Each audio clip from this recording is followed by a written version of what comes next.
नमस्कार, मी प्रतिभा करंदीकर. मिहीर टुरिझमतर्फे आपल्याशी संवाद करते आहे. हा 170वा भाग आहे. मागील भागामध्ये आपण विविध किल्ल्यांविषयी माहिती घेत होतो. आता आपण वाड्यांविषयी माहिती घेऊया. जे महत्त्वाचे असे महाराष्ट्रातले काही वाडे आहेत, त्यापैकी शनिवार वाडा हा अत्यंत महत्त्वाचा वाडा आहे. त्याची माहिती आज आपण घेऊया. त्याच्या इतिहासाबद्दल मी थोडंसं बोलणार आहे. श्री शिवाजी महाराजांनी त्यांच्या राज्याभिषेकानंतर दक्षिणेत मुघल आक्रमण येणार याची तयारी केलेलीच होती. त्याप्रमाणे औरंगजेबाने बलाढ्य सैन्यानिशी महाराष्ट्रावर आक्रमण केलेच. तो या ठिकाणी 27 वर्षे तळ देऊन राहिला. प्रथम संभाजी महाराजांनी आणि नंतर संपूर्ण महाराष्ट्राने निर्णायकी अवस्थेत त्याचा कडवा विरोध आणि संघर्ष केला. संभाजीपुत्र शाहू आणि राणी येसूबाई या दोघांनाही औरंगजेबाने दिल्लीला नेऊन ठेवलेले होते. ते नजरकैदेत होते. औरंगजेबाची अखेर अहमदनगरजवळ भिंगार येथे झाली आणि त्यानंतर शाहू महाराजांची दिल्लीहून सुटका झाली. कान्होजी आंग्रे, बाळाजी विश्वनाथ यांनी शाहू महाराजांना येथे आल्यानंतर खूप मदत केली. सातारला अजिंक्यताऱ्यावर छत्रपती शाहू महाराज दाखल झाले. बाळाजी विश्वनाथ भट हे मूळ श्रीवर्धनचे. याच दरम्यान जंजिऱ्याच्या सिद्धीने त्यांच्या कुटुंबाला जीवे मारण्याचा कट रचला होता आणि म्हणून ते रातोरात आपल्या कुटुंब कबिल्यासकट पुण्याकडे निघून आले. बाळाजींचा वकूफ ओळखून शाहू महाराजांनी 17 नोव्हेंबर 1713 रोजी बाळाजी विश्वनाथ यांना पेशवाईची वस्त्रे प्रदान केली व सर्व राज्यकारभार बाळाजींवर सोपवला. पुणे प्रांताची जहागिरी त्यांना दिली. बाळाजी कुटुंबांसमवेत सासवड येथे एका वाड्यात भाड्याने जागा घेऊन राहू लागले. तेथेच त्यांचे घर आणि कचेरी ते चालवू लागले. वारंवार सातारला जावे लागे म्हणून छत्रपतींनीच पुढे त्यांना पुणे मुक्कामी येण्यास सांगितले. कसबा पेठेत एका घरामध्ये ते राहायला लागले. या दरम्यान अनेक राज्यविस्ताराच्या त्यांच्या मोहिमा, अनेक कामे सुरू होती आणि त्यांच्याबरोबर अत्यंत लहान असलेले बाजीराव आणि चिमाजी अप्पा हे त्यांचे बंधू अशी दोन्ही मुले त्यांना सतत बरोबर घेऊन बाळाजी वेगवेगळ्या मोहिमा आखत असत. बाळाजींच्या तालमीत हे दोघे बंधू तावून सुलाखून निघाले. ते प्रत्यक्ष बाळाजींसमवेत अनेक मोहिमांमध्ये सामील होत असत. बाजीराव व चिमाजी अप्पांनी राजकारण, व्यवस्थापन, युद्धतंत्र या सर्वांचे धडे त्यांच्याबरोबर गिरवले. वडिलांचे सर्व गुण पराक्रमी बाजीरावांनी आत्मसात केले. श्री शिवाजी महाराजांचे जीवितकार्य आणि उद्दिष्ट हे बाळाजी आणि त्यांच्या मुलांनी अचूक जाणले होते आणि तेच त्यांनी पुढे नेले. 18 ऑगस्ट 1700 रोजी बाळाजी विश्वनाथांचे निधन झाले. यावेळेला त्यांचा मुलगा बाजीराव हा अवघा 19 वर्षांचा होता. 1720 शाहू महाराजांनी त्यांच्या कर्तृत्वाची पावती म्हणूनच पेशवाईची वस्त्रे बाजीरावांना सुपूर्त केली. 19-20 वयाचं हे कोवळं पोर, पण त्याच्यावर पूर्ण राज्याची संपूर्ण जबाबदारी आली आणि ती त्यांनी अतिशय समर्थपणे पेलली.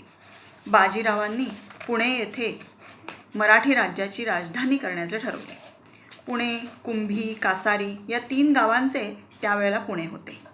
एक हिस्सार नावाची गढी देखील येथे होती.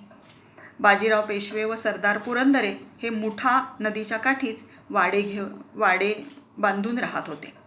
राज्यविस्ताराच्या वाढणाऱ्या व्यापामुळे मोठ्या जागेची गरज निर्माण झाली. म्हणून शनिवार वाड्याचा पाया 10 जानेवारी 1730 रोजी घातला. 22 जानेवारी 1732 रोजी वाड्याची वास्तुशांत झाली. त्यावेळी आताची जे दरवाजे, तटबंदी अशा प्रकारचे बांधकाम नव्हते. एकच इमारत बांधली होती. या काळात बाजीराव सतत मोहिमेवर असत.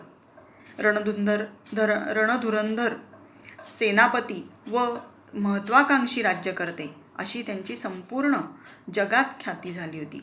त्यांनी बडोदा ते हैदराबाद, चित्रदुर्ग ते दिल्ली असा राज्यविस्तार केला.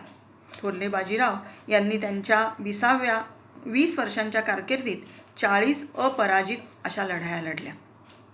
1722 कान्होजी आंग्रेंच्या मदतीने पोर्तुगीजांबरोबर तह, 1726 चित्रदुर्गाचे यशस्वी आक्रमण.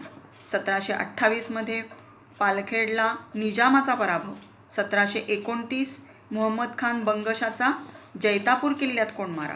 1737 म्हणजे त्यांच्या मृत्यूपूर्वी फक्त 3च वर्ष असतील ही, दिल्लीवर स्वारी.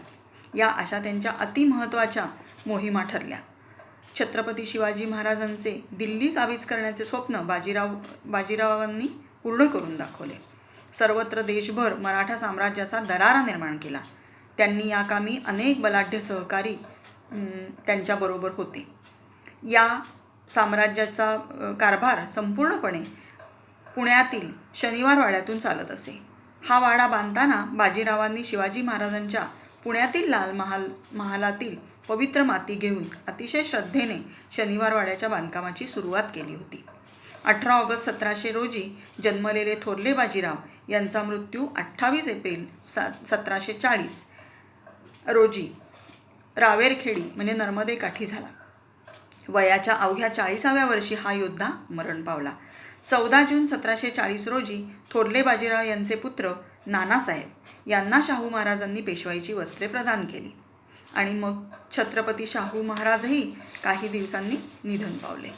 25 सप्टेंबर 1750मध्ये सांगोला येथे एका कराराद्वारे नानासाहेबांनी सर्व कारभार सांभाळावा व दरवर्षी 65 लाख रुपये छत्रपती रामराजे म्हणजे शाहू महाराजांचे पुत्र यांना द्यावेत असे ठरले. नानासाहेब पेशव्यांच्या काळात 1760मध्ये मराठा साम्राज्य ही भारतीय उपखंडातील बलाढ्य ताकदीचे असे बनले होते. नानासाहेबांनी मुत्सद्दीपणाने फारशा लढायाही न करता साम्राज्याचा विस्तार केला. गोपिकाबाईंशी त्यांचा विवाह झाला होता. शनिवार वाड्यातील वैभव आता चरमसीमेवर होते. 1761 साली पानिपताचे युद्ध झाले.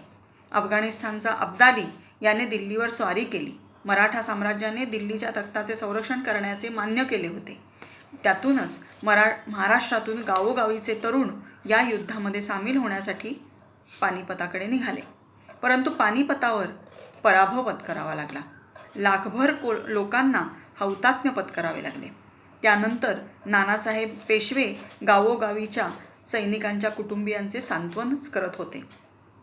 परंतु हा पराभव नानासाहेबांच्या जिव्हारी लागला. त्यांचा मुलगा या पानिपतच्या लढाईत विश्वासराव हे युद्धात मारले गेले. त्याचबरोबर त्यांचे भाऊ सदाशिवराव हे बेपत्ता झाले आणि त्यानंतर काही दिवसातच नानासाहेब पेशव्यांचेही निधन झाले. नानासाहेबांच्या निधनानंतर त्यांचा मुलगा थोरला बाजीराव पेशवा यांना पेशवेपद मिळाले.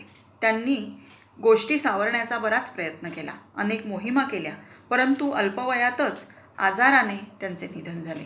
त्यानंतर छोटा नारायण पेशवेपदी विराजमान झाला. परंतु कौटुंबिक अशांतता, बाह्य शत्रूंच्या कारवाया यामुळे पूर्वीची शिस्त बिघडत चालली होती. आर्थिक व राजकीय पकड सैल होऊ लागली होती. मराठा सरदारांची देखील अंतर्गत बेदिली वाढत होती. अशा तऱ्हेने 17 नोव्हेंबर 1817 या दिवशी ब्रिटिशांचे निशाण शनिवार वाड्यावर लागले.